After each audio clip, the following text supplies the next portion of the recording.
So, hello there everyone and welcome, it is Niran here, and today it is time to bring you a video looking forward ahead to FIFA 19 once again. Now, recently I did a video talking about 11 or however many it was, hidden features that were coming to FIFA 19 career mode. Things that hadn't been spoken about but were still going to have a big effect on the game and hopefully improve it quite a lot. Now, obviously, it's been talked about, not too much has been added in terms of big improvements for FIFA 19 career mode, and that is a massive, massive disappointment. I still feel very strongly that EA should have done something bigger about it. These small additions are good, but we need a big game-changing addition to career mode every year just to keep it fresh and just to show that EA still care about the game mode. That hasn't happened this year, and I personally am very frustrated and very annoyed about it. There's also some things that need fixing and changing in terms of the smaller aspects of the game. They came about a lot in the comment section of the video I mentioned earlier on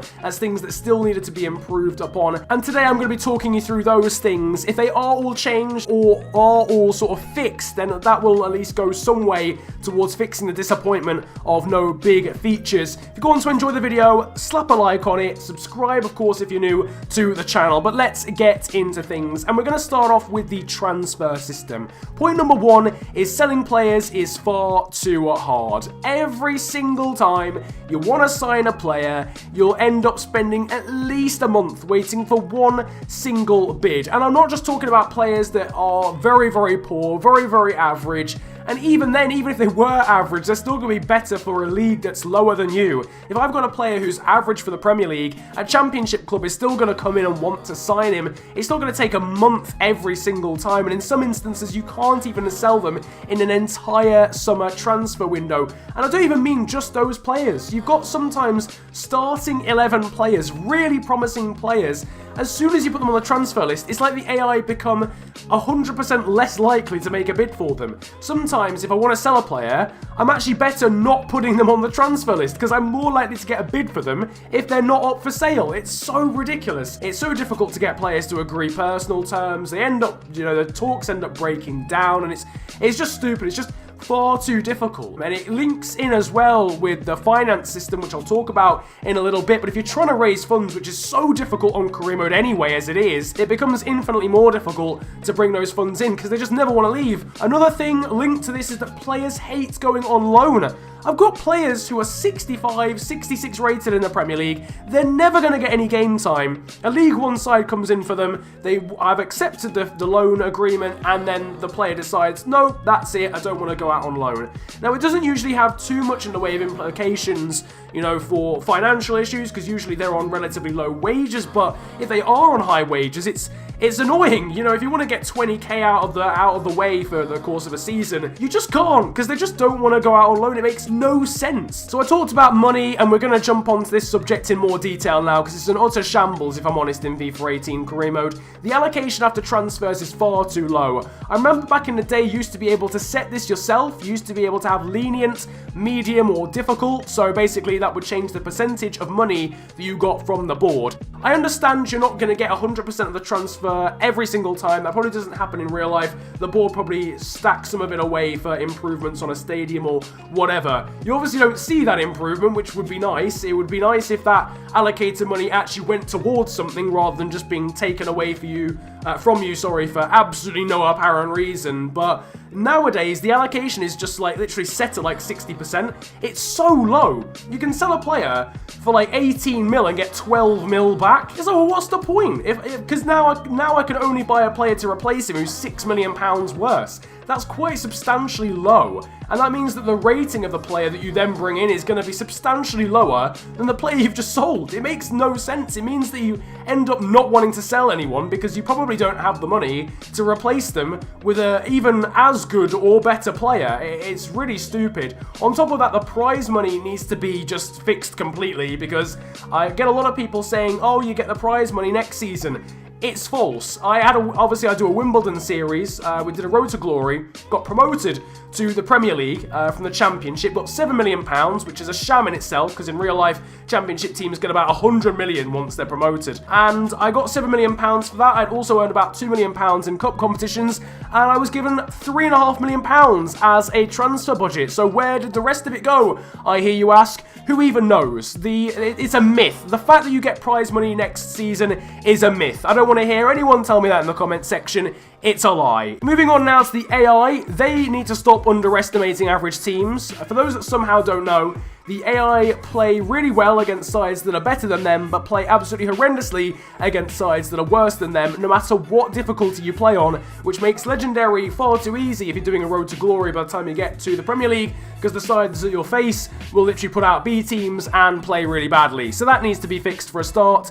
Obviously, Ultimate AI has been implemented for FIFA 19, which is great. That's a good idea. It should have happened before now, but obviously that needs to be fixed within the coding of the AI. Another thing to do with transfers is you can't scout players from your shortlist. I know, it makes no sense, but once you put a player on your shortlist, there's no actual option on the menu to scout them straight away. You actually have to go ahead, search the player once again, and then press scout on them. And it doesn't sound that bad, but when you've got, I don't know, 50 players on your shortlist, of which all need to be scouted, that is extremely time consuming, and it makes the shortlist pretty much useless, apart from actually bidding for players, because you can't just collect them all and then just mass scout them all. If that was an option, if there was a mass scout option, where you could just press, I don't know, Y, and it would just scout all the players that needed scouting on your shortlist, that would be great. Valuations need fixing for mid-rated players. I've got Joel Azoro in my Wimbledon series. He's 79 rated, has a potential of 84, and he's currently worth £14 million.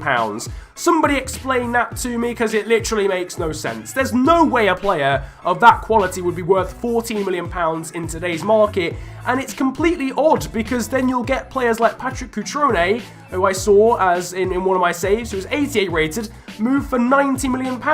There seems to be a massive disparity and a massive gap between big players who are going for the correct amount of money in today's market, and then these medium quality players who are very good in their own right, should be worth about £30 million, and they're going for half of that price. Deadline day needs to be longer, or the AI needs to be quicker in their decision making on that day, because sometimes you can spend 5 hours waiting for an AI team to literally decide about your bid, either accept it or reject it, and if they've rejected it, then that's it. You're done with deadline day. I'm sorry, it doesn't take a CEO or a board member to look at a deal for 5 hours on deadline day and decide whether it's the correct one. It takes a maximum 2 or 3. So either shorten that decision time or make deadline day actually 24 hours, or at least 15 hours or something. There needs to be more countries to scout from. You still can't scout in Wales on FIFA career mode. How that is a thing, I don't know. You can scout in Northern Ireland, but you can't scout in a country that made the semi-finals of a European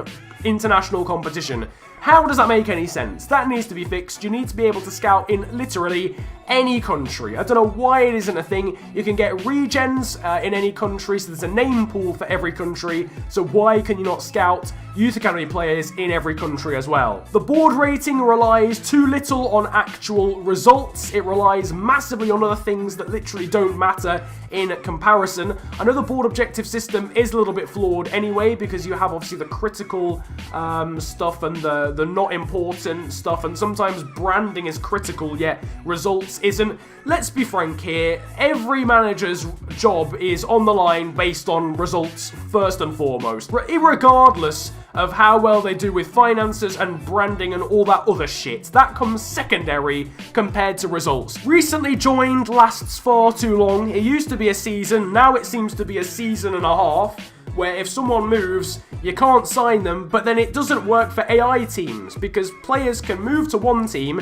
and then 6 months later move to another AI team, yet you can't bid for them because they've recently joined, in inverted commas. So I don't really understand that system. It used to be 6 months, and now it's over a year. You can't sign Ryan Sessegnon in the first month of a save because he's recently joined.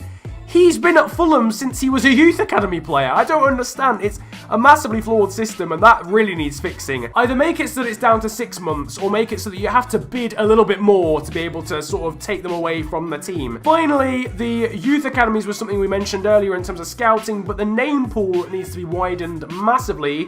The regen name pool is infinite. It contains all of the names of players in those countries, so you can quite easily get another regen called Rashford or another regen called Gibbs White in the name of that Wolves youngster. I don't know why he was the first player that came to my head, but regardless of that, you can't get it in youth academies. You can only get the really basic names like Smith. There's really generic ones, and it makes no sense. I don't know why the youth academy name pool is so small, and yet the regen one is so large. You can genuinely get 2 players in every single scout report that have the same last name, and there's only so long you can say they're brothers for. Anyway, that is that. Those are the 11 things I would like to see fixed for FIFA 19 career mode. They're all pretty small things, if I'm honest, but they're all things that really get on my tits. I'm not gonna lie to you, they really irk me. And hopefully, if they're all implemented and all fixed, that will go a decent way towards the lack of fundamental changes for FIFA career mode this year. If you enjoyed the video, slap a like on it, and of course subscribe if you are new to the channel.